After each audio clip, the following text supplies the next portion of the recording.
नमस्कार दोस्तों को फिर से वैदिक डिवाइन एस्ट्रो चैनल पर आपका स्वागत करता हूं दोस्तों। आज हम बात करेंगे उन लोगों के बारे में जो अक्सर कहते हैं कि हमारे बिजनेस में बरकत नहीं होती, हमें लाभ नहीं होता, हमें फायदा नहीं होता। इसके बारे में दोस्तों आज मैं आपको कोई उपाय नहीं बताने वाला, आपको सिर्फ एक छोटी सी स्टोरी सुनाने वाला हूँ जो कि हकीकत की स्टोरी है और इतनी दिलचस्प स्टोरी है कि इससे आपको सीखने को भी बहुत कुछ मिलेगा और जिंदगी भर ये स्टोरी आपके काम आएगी दोस्तों। ऐसी एक व्यापारी था, उसको बिजनेस में लॉस होता था, उसके बिजनेस में बरकत नहीं होती थी, उसके वृद्धि नहीं होती थी। बड़ा तंग परेशान था कि मैं इतना कुछ कोशिश करता हूँ लेकिन मेरे को मुनाफा नहीं बचता, घर पे बरकत नहीं होती। एक दिन उसको किसी ने बताया कि तू उसके एरिया में कोई महात्मा आए हुए हैं, तो उनके पास जा, अपनी समस्या लेके, शायद तेरा वो कोई समाधान तेरे को बता दे इस चीज के बारे में। तो दोस्तों उन महात्मा के पास जब वो जाता है तो देखता है कि महात्मा जी अपनी भक्ति में लीन है, आंखें बंद है। जाकर प्रणाम करके बैठ जाता है, बैठने के उपरांत बैठा रहता है। थका जाता है तो सोचता है कि शायद आज मेरा दिन नहीं है, महात्मा जी तो भक्ति में लीन है। तो वहां से जब उठकर वापस आने लगता है दोस्तों, तो उसको बंद आंखों में ही महात्मा बैठे बैठे बोलते हैं कि ऐसा कर, आज से कम तोलना बंद कर दे, तेरे पास बरकत ही बरकत आनी शुरू हो जाएगी। उसको एक बार तो बहुत बुरी लगती है एक बात कि ये मेरे को क्या बोली, लेकिन उसके साथ ही महात्मा जी बोलते हैं कि जो तेरी दुकान पे आए इतना बड़ा दिल रख के वो खुद ही तोल कर ले जाए, जितना डाल के लेके जाता है डाल के लेके जाने दे उसको। तेरे घर में, तेरे कारोबार में बरकत की कमी नहीं आएगी। उसको कुछ हद तक ये बात ठीक लगी, उसके दिल पे लगी। उसने अगले दिन से आके अपनी दुकान पे इसी तरह करना शुरू कर दिया। शुरू में उसको बड़ी दिक्कत आई, बड़ी प्रॉब्लम आई कि लोग ज्यादा तोल कर ले जाएंगे, मेरे को तो बहुत घाटा हो जाएगा।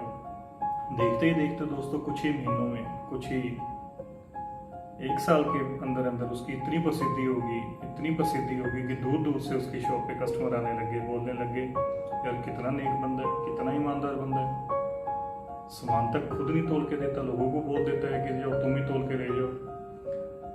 और कुछ ही समय में उसके पास धन दौलत भरपूर मात्रा में हो गया। अपनी दुकान के जो उसके तोलने वाले तराजू के बट्टे होते हैं वो भी सोने के बना लिए।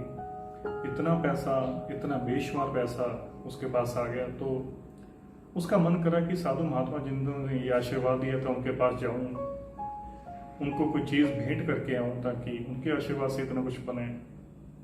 दोबारा जाता है दोस्तों उन्हीं महात्मा के पास, जाके बोलता है, प्रार्थना करता है कि हे स्वामी जी, आपके आशीर्वाद से मेरा इतना कुछ बन गया, देखते ही देखते कि अब मेरे से संभल भी नहीं रहा। आप मेरे को, मेरी दिल की इच्छा है कि किसी प्रकार की आप सेवा का मौका दो, मैं आपके लिए कुछ करना चाहता हूँ।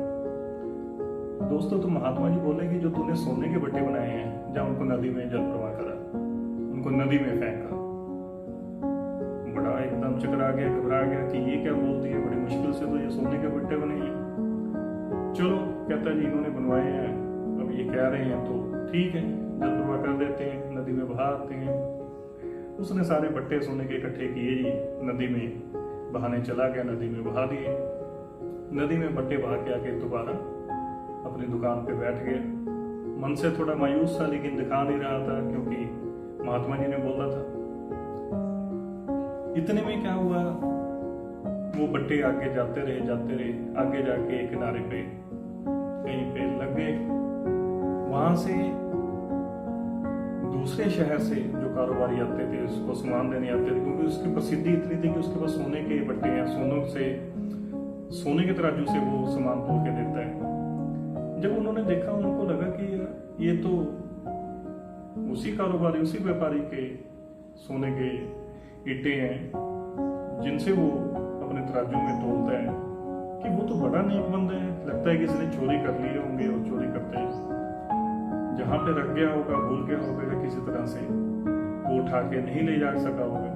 उन्होंने वहां से वो बट्टे उठा लिए, बट्टे उठा के दोस्तों दोबारा लाकर व्यापारी को वापिस कर दिए। बोलने लगे कि हमें पता है दूर दूर तक ये ऐसा तराजू सोने का किसी के पास नहीं है, सोने के माप से कोई नहीं तोलता, ये आपके हैं, आपने मेहनत से बनाए हैं, तो आप इनको रखो अपने पास। तो बड़ी खुशी हुई उसको।